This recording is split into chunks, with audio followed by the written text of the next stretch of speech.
કેન્દ્રીય મંત્રી બન્યા બાદ જ ભાજપ પ્રમુખ સી.આર. પાટીલ પ્રથમ વખત સુરત આવ્યા હતા। એમનું સ્વાગત બાદ સન્માન સમારોહ યોજવામાં આવ્યો હતો, જેમાં સી.આર. પાટીલે કાર્યકરોને સંબોધિત કરતા પોતાનું દુઃખ વ્યક્ત કર્યું હતું।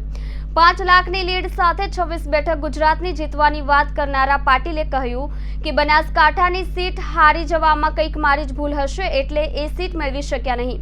બનાસકાંઠાની સીટ ન જીતી શકવાની જવાબદારી લઉં છું। 24માંથી 24 ન જીતી શક્યા એ હું સ્વીકારું છું। લોકસભાની ચૂંટણીમાં ગુજરાતની તમામ 26 બેઠક મેળવવાની હેટ્રિક નથી થઈ, તેની જવાબદારી પોતાની હોવાનું સ્વીકાર કરતા કેન્દ્રીય જળશક્તિ મંત્રી અને પ્રદેશ ભાજપ અધ્યક્ષ સી.આર. પાટીલે શુક્રવારે સ્વીકારી હતી।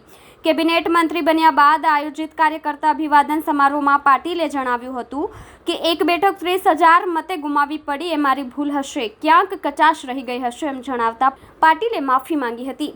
તેમણે ઉમેર્યું હતું કે રેકોર્ડ કરવામાં ગુજરાત અગ્રેસર રહ્યું છે। ભલે એક સીટ ગુમાવી, પરંતુ કોંગ્રેસને મળેલા મતની સરખામણીમાં ભાજપને 1.83 લાખ મત મળ્યા છે, જેમાં સુરતની બિનહરીફ ઐતિહાસિક બેઠકના 8 લાખ મતનો ઉમેરો કરીએ તો ભાજપને મળેલા મતની સંખ્યા હજુ પણ વધશે।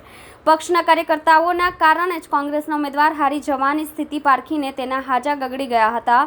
તેમણે જળ શક્તિ મંત્રાલય હેઠળના વરસાદી પાણીના સંગ્રહ અને 10 ફૂટના વૃક્ષો વાવવાની ઝુંબેશને આગળ ધપાવવા હાકલ કરી હતી। 20 જુલાઈથી પ્રદેશ અધ્યક્ષ તરીકેની કામગીરી પણ પક્ષના કાર્યકર્તા વિના કરી શકે તેમ નહીં હોય સરકાર આપવાની અપીલ કરી હતી।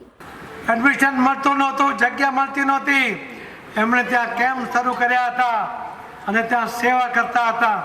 ત્યાં નર્સ નહોતી, ત્યાં કોઈ કામ કરવાવાળો વ્યક્તિ નહોતો, ડોક્ટરો આવીને કન્સલ્ટિંગ કરતા હતા। ભારતીય જનતા પાર્ટીનો આ કાર્યકર્તા ત્યાં જાતે સફાઈ કરતો હતો। જે કોઈ પેશન્ટ હોય એના સગાવાલા પણ એને જોવા આવતા નહોતા, ત્યારે ભારતીય જનતા પાર્ટીના કાર્યકર્તા એ પેશન્ટના પલંગ પર બેસીને એને હાથની ગોળીઓ ખવડાવતો હતો। એ મોતથી ડરતો નહોતો।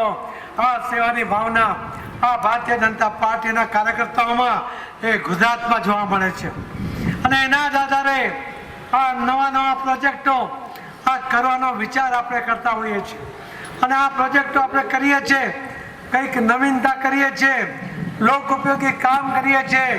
એના જ કારણે મતદાતા ભાઈ બહેનો પણ એની અમી દ્રષ્ટિ એ આપણી ઉપર રાખતા હોય છે। મારી ફરી આપ સૌને વિનંતી છે કે આ બંને પ્રોજેક્ટ એને પૂરો કરવા માટે 15 દિવસનો ટાઈમ લો। ઝાડ લાવીને વાવવા માટે તો 1 જ દિવસ જોઈશે અને બીજા 1 દિવસની અંદર સોસાયટીના લોકો સાથે નક્કી કરો કે પાણી માટે ક્યાં નક્કી કરવું છે, બાકીનું બધું અમે કરાવી દઈશું। તમને વચ્ચે રાખીને, તમને સાથે રાખીને મારી તો કોર્પોરેટરને પણ વિનંતી છે કે 4 કોર્પોરેટરો પોતાના વિસ્તારની અંદર જે લગભગ 50,000 મતદારો છે એમાં 12,500 મતદાર, એટલે કે એક ઘરમાં 3 મત ગણીએ ને તો 4-5 હજાર ઘરની અંદર આ યોજના થાય, રેન વોટર હાર્વેસ્ટિંગનો કાર્યક્રમ થાય, એના માટે પ્રયત્ન કરવો જોઈએ।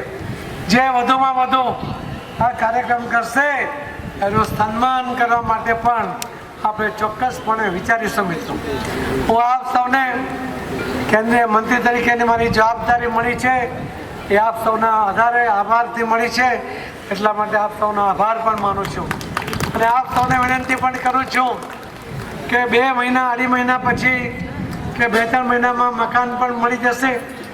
તમે વોર્ડ વાઇઝ લિસ્ટ બનાવીને તમે ચોક્કસપણે દિલ્હી આવો એવી મારી આપ સૌને વિનંતી છે।